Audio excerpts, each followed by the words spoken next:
Buenos días, a mí me correspondió el caso número 1. Les voy a hablar una breve explicación acerca de este. Voy a usar el artículo 273 y el 275 que pienso que tiene relación con el caso que me correspondió. Primero, ¿qué pasa cuando una persona tiene 50.000 pesos y los decide falsificar por billetes de 10.000 pesos? En este caso voy a leer primero el artículo 273, nos dice que la falsificación de la moneda nacional o extranjera, el que falsifique moneda nacional o extranjera incurrirá en prisión de 6 a 10 años. Voy a decir el sujeto activo y el sujeto pasivo. En este caso el sujeto activo es indeterminado, el sujeto pasivo es el Estado, el verbo rector es falsificar, la tipicidad es típica porque se encuentra dentro de la ley 599 de 2000 en su artículo 273, como lo estipula. Antijuricidad es material, ya que se está lesionando pues, el bien jurídico tutelado. La fe pública se vulnera. La ideación. Bueno, teniendo en cuenta que el sujeto tenía billetes de 50.000 y decide falsificarlos, tuvo la intención o el deseo de hacerlo. Deliberación. La elaboración de cómo hacerlo. El sujeto ya era consciente de que al realizar el acto iba a tener una serie de consecuencias que están estipulados en el artículo 273. La decisión en el momento en que ejecuta la idea. La manifestación de la idea delictiva es la voluntad de delinquir, es decir, cuando falsifica los billetes de 50 por billetes de 10.000 pesos. El concurso. En este concurso es tipo penal, es un concurso heterogéneo, simultáneo para la realización de sí mismo y están inmersos esos otros artículos. Muy buenas tardes, mi nombre es María Alejandra Martínez Barreto y a mí me correspondió hablar sobre el segundo caso, que nos habla que en qué delito incurre en la Casa de Papel cuando imprimen en papel moneda con series que fueron autorizados. Bueno, como este caso es un concurso de delitos que se trata de la acumulación de varias conductas punibles que se cometen al realizar un hecho ilícito. Entonces mi compañero Juan Sebastián Cuellar y yo nos dividimos los temas y a mí me correspondió hablar sobre el artículo 240 que nos habla del hurto calificado. El hurto calificado es aquella conducta que además de apropiarse de la cosa, el delincuente viola cualquier tipo de bien jurídico, es decir, que causa otro daño. Entonces este artículo nos habla que la pena será de prisión de 6 a 14 años si el hurto se cometiere. Primero, cuando ejerce violencia sobre la cosa. Entonces, este podría ser cuando forzan chapas para acceder a cometer el hurto. Un ejemplo podría ser cuando Denver y Moscú fuerzan la caja fuerte para robar el dinero. Segundo, cuando ponen a la víctima en condiciones de indefensión o inferioridad o aprovechándose de esas condiciones. Esto puede ser cuando amordazan y amenazan con armas de fuego a todos los trabajadores y a los estudiantes de un instituto de Madrid, ahí en la misma fábrica de la moneda, que los amenazan con las armas, que se tienen que quedar quietos o si no les disparan y ya. Y el tercero nos habla que mediante penetración o permanencia arbitraria, engañosa o clandestina a un lugar que se encuentra habitado. Y cuarto, cuando se haga uso de escalamiento, llaves sustraídas o falsas o cualquier instrumento que viole cualquier tipo de seguridad, incluso las electrónicas. Bueno, este artículo yo lo voy a hablar sobre el sujeto activo, sujeto pasivo y verbo rector, que como podemos ver el sujeto activo son los mismos asaltadores y el sujeto pasivo es el Estado, ya que es el que se está viendo afectado, y como verbo rector no podría ser sino es. Compañeros y profesor Vladimir, hoy le voy a exponer el tema sobre en qué delito incurren en la Casa de Papel cuando imprimen billetes en papel moneda y en series que fueron autorizadas. Primero que todo, el grupo de nosotros escogió el artículo 277 y 168 y el 240. Entonces, yo le voy a exponer el 277 y el 168. Primero que todo, entonces tenemos que categorizar el artículo, ¿sí? Ver cuál es el sujeto activo, el sujeto pasivo y el verbo rector. Primero que todo, vamos a ver en el secuestro simple, que es el artículo 168, y dice lo siguiente: el que con propósitos distintos a los previstos en el artículo siguiente arrebate, sustraiga, retenga o oculte a una persona incurrirá en prisión de 12 a 20 años. Ya sabiendo el artículo, entonces vamos a hallar el sujeto activo, el sujeto pasivo y el verbo rector. Tenemos que el sujeto activo es el que, es una persona indeterminada. El sujeto pasivo es sobre quien recae la acción y también recae sobre otra persona indeterminada. O sea, no sabemos cuál es la persona sobre quien se va a realizar dicha acción. Tenemos también el verbo rector, que es retener, ocultar y sustraer. Ese sería la categorización de dicho delito. Listo. Ahora vamos a categorizar el siguiente artículo, que es el artículo 277, que es circulación ilegal de moneda. Y dice, el que ponga en circulación moneda nacional o extranjera que no se haya autorizado o que haya sido excluida de la misma por la autoridad competente, incurrirá en prisión de 2 a 4 años. Entonces, el sujeto activo es el que, una persona indeterminada, y el sujeto pasivo es sobre quien recae la acción. Y pues en este artículo creo que son delitos contra la fe pública. El verbo rector vendría siendo el que ponga en circulación, el que circule, circular. Ese sería el verbo rector. El siguiente punto es la tipicidad. Entonces sabemos que la tipicidad es cuando la ley define de manera precisa y concisa los delitos. Entonces, si hay tipicidad en estos casos, porque está en el Código Penal, en el artículo 168 y en el 277, dicha acción que fue cometida por aquellos agentes o aquellas personas. Muy bien, ahora vamos con la antijuricidad. Sabemos que hay antijuricidad material y antijuricidad formal. Para escoger una de estas, esto depende del grado de lesividad. En este caso, yo escogí la antijuricidad material, ya que el grado de lesividad en contra de la entidad o la economía del país fue muy grande, ya que se imprimieron 8.4 billones de pesos. Entonces, el grado de lesividad es muy alto.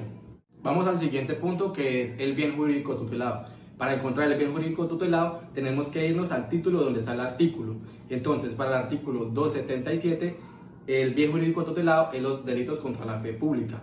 Para el 168 es delitos contra la libertad individual y otras garantías. Bueno, ahora vamos con la culpabilidad. Sabemos que los delitos son culposos, dolosos y preterintencionales. En este caso, los delitos son dolosos, ya que aquellas personas, al saber de la ilicitud de lo que iban a hacer, ellos decidieron realizar dicha acción. Por ende, es un delito doloso. Bueno, ahora vamos con la tentativa.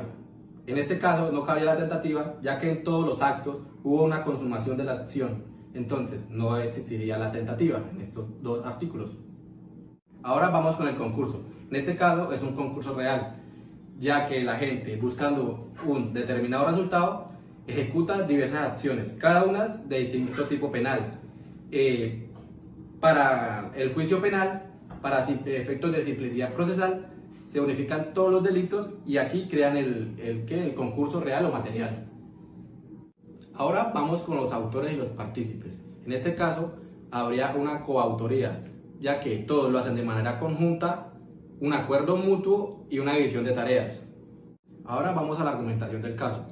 En el artículo 277, que es la circulación ilegal de moneda, lo escogimos porque, a pesar de ser el papel moneda y series que fueron autorizadas, se hicieron de manera ilegal, ya que hay un vicio en el consentimiento de la autoridad, porque para realizar dicha acción se tuvo que acudir a la violencia y al secuestro y a la intimidación. En el siguiente caso, que es el artículo 168, vamos a argumentar por qué escogí el 168 o por qué escogimos con mi grupo el 168. Lo escogimos porque para realizar la acción de la falsificación de las monedas hubo un secuestro simple, ya que aquellos agentes, al ingresar al banco, tuvieron que retener a las personas que se encontraron adentro para no ser detectados por la autoridad. Muchas gracias y espero les haya gustado. Buenas tardes, mi nombre es María Paula Sánchez Ramírez y les hablaré sobre el tercer punto del trabajo. Nos dice así: Vladimir elaboró un diploma, en el diploma, que por supuesto es falso tanto ideológica como en su material, y pone que es el mejor amante del mundo. Lo cuelga en la sala de su casa y en la sala de profesores. Este documento es elaborado por una página llamada Playboy y por otras empresas que tienen que ver sobre este tema, y dice que certifica efectivamente que Vladimir es el mejor amante del mundo.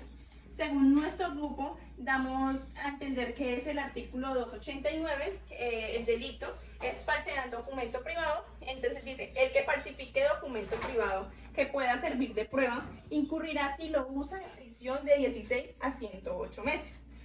Subraya principalmente pueda servir de prueba. Les hablaré un poco sobre el sujeto activo, sujeto pasivo y verbo rector. El sujeto activo es indeterminado singular. ¿Qué quiere decir esto? Que pueden ser tanto hombres como mujeres. Y el sujeto pasivo es el Estado. El verbo rector es el que falsifique documento privado. Les hablaré también sobre el objeto jurídico y el objeto material. El objeto jurídico es la autenticidad, la legitimidad de los documentos y la capacidad probatoria de estos. En el documento material nos damos cuenta que es el documento privado. ¿Qué quiere decir esto? Que solamente es con documentos privados, no con documentos públicos. Elementos normativos es el documento privado y que tenga capacidad probatoria por sí sola. Les hablaré también sobre el bien jurídico tutelado, la tentativa y el concurso. El bien jurídico tutelado es delitos contra la fe pública.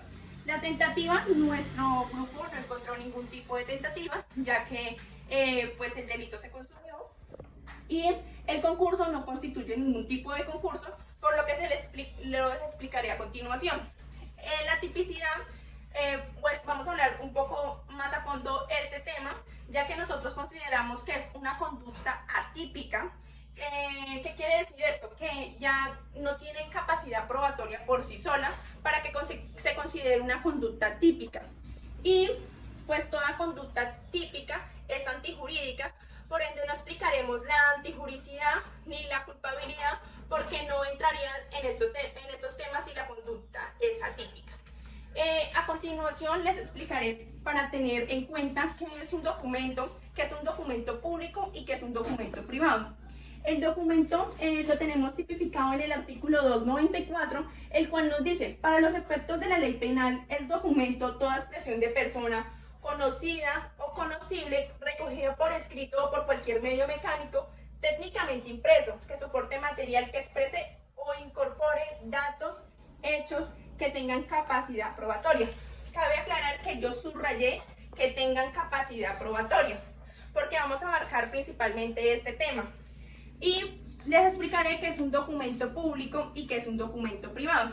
Un documento público es el que es realizado por servidores públicos y un documento privado es aquel realizado por particulares. Por ende, pues vamos a descartar dos artículos del Código Penal, que es el artículo 286 y 287, el cual nos habla sobre falsedad material y falsedad ideológica, pero de documentos públicos. Entonces, ¿por qué digo que los documentos públicos no tienen que ver en este tema? Porque sabemos que una empresa como Playboy no trabajan ningún tipo, o los que elaboran estos diplomas no son servidores públicos, son particulares. Y como nos lo dice explícitamente en el artículo 286 y 287, el servidor público que en ejercicio de sus funciones extrae documentos públicos que sí puedan servir de prueba. Y también en el artículo 287 dice por un servidor público. Esto quiere decir que en este ejemplo no entraremos con un tipo de concurso, porque en el Código Penal no nos tipifica otro elemento normativo que hable sobre documentos privados. Encontramos en la jurisprudencia colombiana, en la Sala Penal, la Corte Suprema de Justicia, la sentencia 23-159 del 30 de abril del 2008, nos define la siguiente forma, dos circunstancias en las cuales la primera es alteración material. ¿Qué quiere decir alteración material? Que altere, tache, enmiende, reescriba algo en el documento. En esto quiere decir en el diploma. Y la otra es en el documento privado que tenga una falsedad ideológica. ¿Qué quiere decir esto? La falsedad ideológica es que vaya más allá de la verdad, o sea, que nos esté mintiendo en este documento. Bueno, en la sentencia C-637 del 2009 nos dice que la simple falsificación del documento privado no incurre en un delito como tal. ¿Qué quiere decir esto? Que la simple falsificación del documento no estamos constituyendo algún tipo de delito. Por ende, esta falsificación debe conseguir efectos jurídicos, pues esta falsificación, si no consigue efectos jurídicos, no incurriríamos en un delito. Para aclarar sobre la conducta sea típica, debe tener dos connotaciones principales. La primera es que el documento privado falsificado pueda servir de prueba. Y la segunda es que el documento privado falsificado sea utilizado como prueba. Nosotros llegamos a la conclusión que el documento es una conducta atípica porque este documento no puede servir de prueba por sí sola. Por el contenido del delito, por lo tanto se considera que es una conducta atípica. O sea, el contenido de este delito no va más allá de la carga probatoria. Muchas gracias.